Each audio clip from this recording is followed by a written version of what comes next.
It was an awful idea, but I suppose it's the thought that counts. It's the thought that counts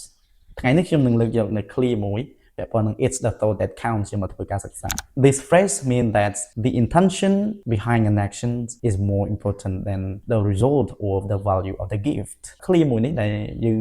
សំដៅទៅលើអត្ថន័យថាជាចេតនាល្អឬទឹកចិត្តល្អនៅពីក្រោយសកម្មភាពណាមួយដែលវាមានសារៈសំខាន់ជាងលទ្ធផលឬតម្លៃដែលអំណោយដែលគេផ្ដល់ឲ្យឬក៏សកម្មភាពណាមួយដែលធ្វើសម្រាប់យើងទៅទៀតអញ្ចឹងខ្ញុំឧទាហរណ៍ថានរណាម្នាក់គាត់ជួយ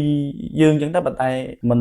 ល្អពេកទេបាទមានន័យថាលទ្ធផលដែលចេញមកមិនល្អទេប៉ុន្តែអាចទទួលយកបានហើយមួយទៀតអាចថាជាគំនិតរបស់នរណាម្នាក់ដែលគាត់បញ្ចេញមកប៉ុន្តែវាអត់ទាន់គ្រប់គ្រាន់ឬក៏វា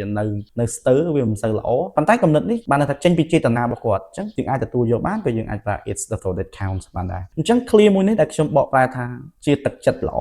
ឬក៏គំនិតល្អ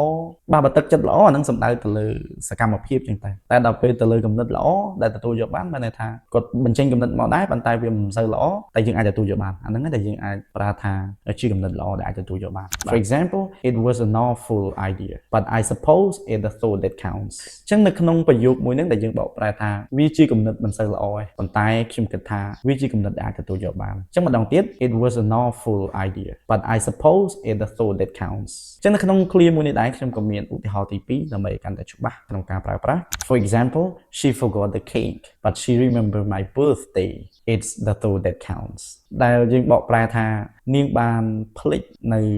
នំខេកប៉ុន្តែនាងបានចាំនៅថ្ងៃកំណើតរបស់ខ្ញុំវាសំខាន់លើទឹកចិត្តទេអញ្ចឹងម្ដងទៀត she forgot the cake but she remembered my birthday it's the thought that counts អញ្ចឹងបើសិនជាបងប្អូនគិតថាវីដេអូនេះសំខាន់សម្រាប់ការរៀនភាសាអង់គ្លេសសូមជួយ follow share និង comment អរគុណជួបគ្នាវីដេអូក្រោយ